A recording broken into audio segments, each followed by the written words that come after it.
So my dear friends, let's sink into some beautiful divine channeling.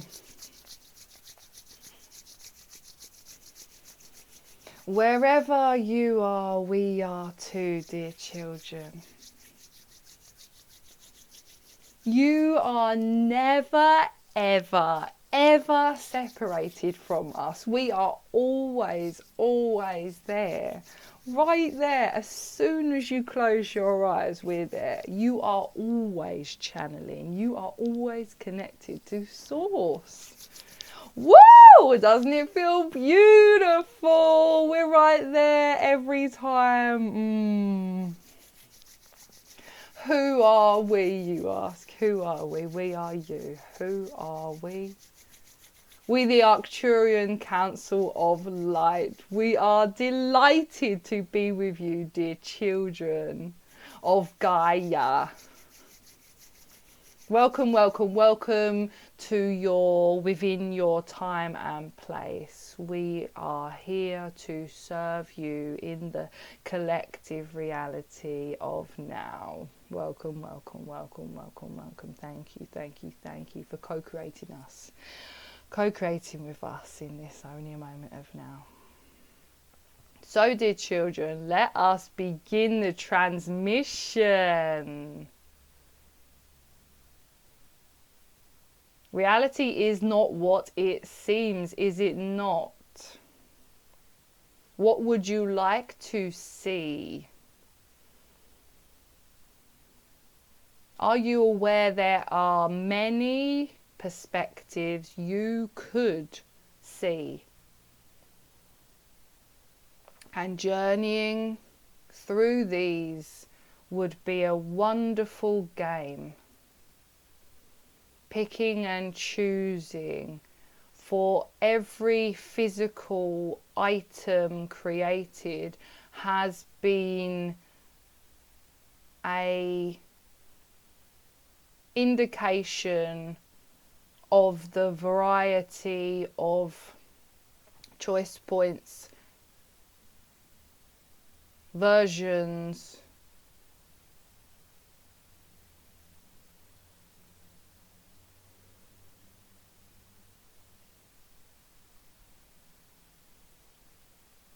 and experiences one could choose to have. From the experience of having less is just that, a choice point. It is something to experience. You all have experienced it, and yes, it feels a lower experience, but it was and is to have taught you that there are different choice points. And you can see this immediately, that losing something, not having the money to attain that item, or having to go without, or just generally not owning everything in the world.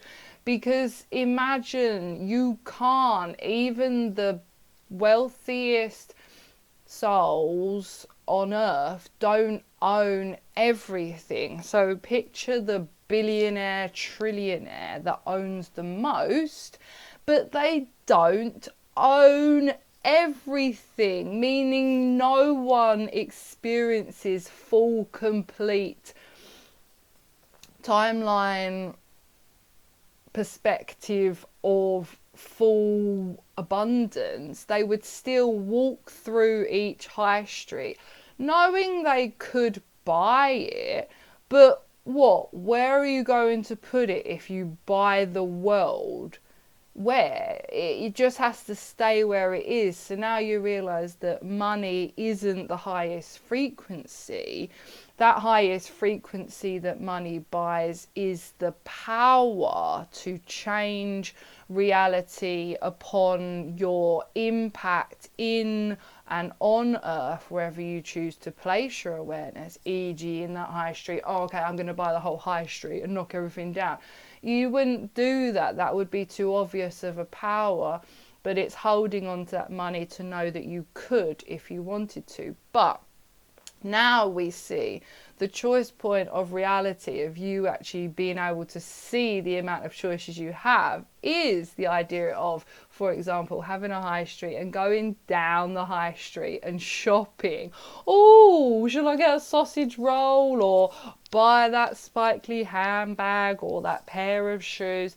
You know, you want it all in theory, apparently, because you want to manifest abundance and money, but you don't actually want it all. You walk down and you like choosing what you prefer and taking what takes your fancy then and there in the now.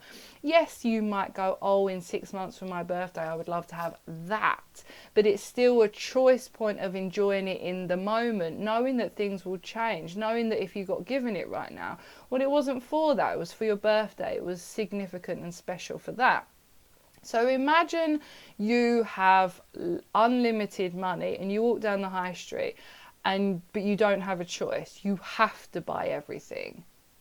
Well, it wouldn't be fun then.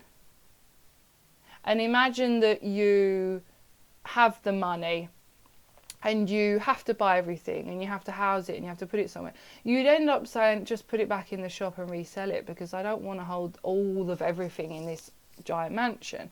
Now let's go on to the frequency of lack, because if you walk down the high street and you can't buy anything, that's when you're seeing around yourself and you're realizing the feeling of a low choice point, that you don't have a choice. So what does money do? Money opens you up to realizing there are infinite choices in a physical realm, and having lack realizes that you in theory can't make those choices. But what it also does is opens you up to the you wish you did, and that it would ultimately be teaching you to align to you experimenting with choice and empowering yourself through the choice of saying, okay, well, I don't have the money to buy that sausage roll, but I do have the choice to look at the sun and feel grateful and love it.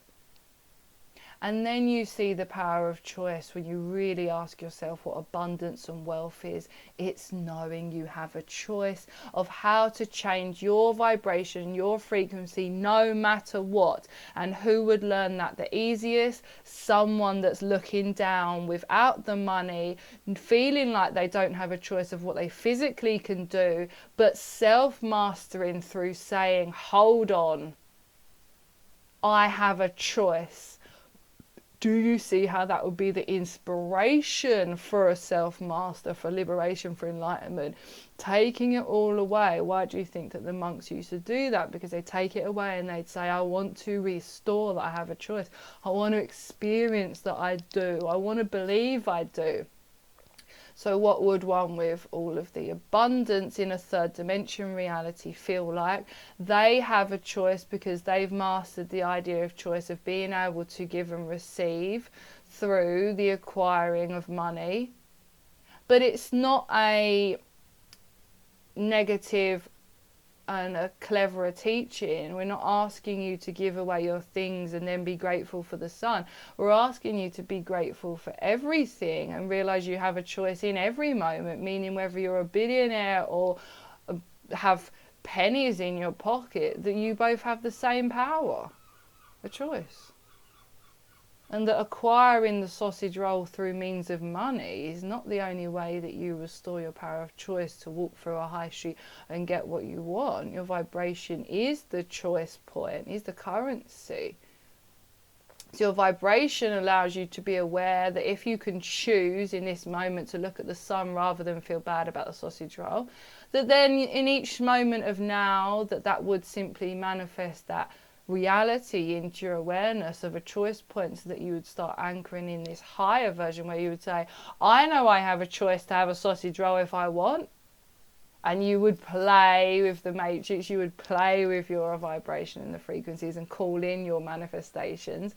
But that was all from the inspiration of the choice point of choosing to experience lack, of being put in a situation where you don't feel like you've had it all. But you can see that The billionaire doesn't have it all. They don't have your experience, for example. So there's no such thing as the choice of all v nothing.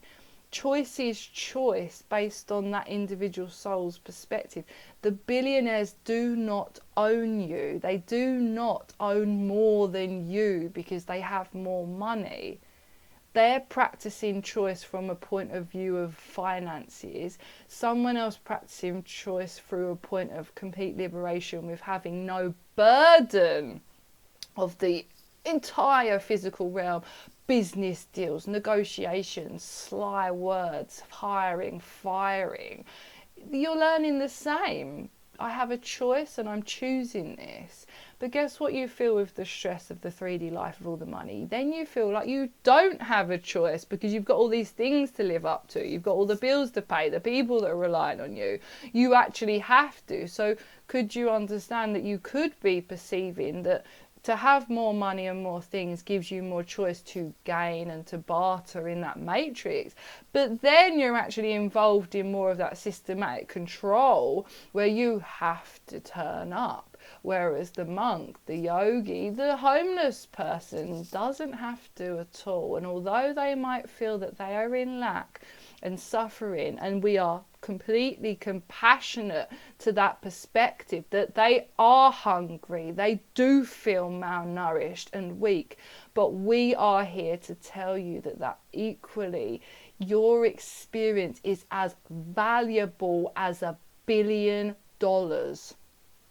Because it's yours and no one can take away from the strength of you choosing not to give up, you choosing to stand up even though you're weak and malnourished, and to walk along that high street with the eyes of judgment round you and walk past all of the crap in the shops to focus on perhaps begging for £1 for a cup of tea or even some drugs, but that you have that focus, that you're not giving up or taking on the eyes of judgment, whereas a billionaire couldn't walk down there without feeling scared of theft, robbery, of should I be here, who can see me?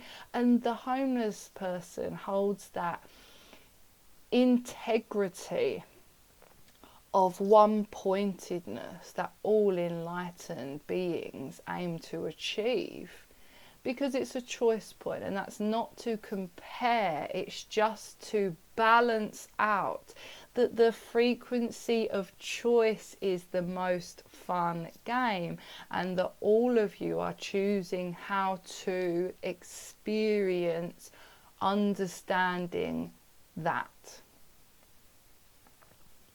We love you so, so much. So much. And it is fun to co-create with you in this time and space. We leave you now with the love and the infinite light of the one source creator, Adonai.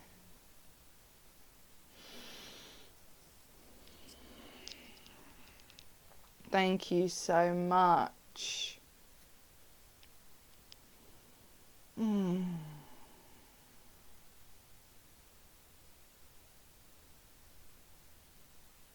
I'm completely aware that sometimes my channeling could seem quite direct and quite cutthroat.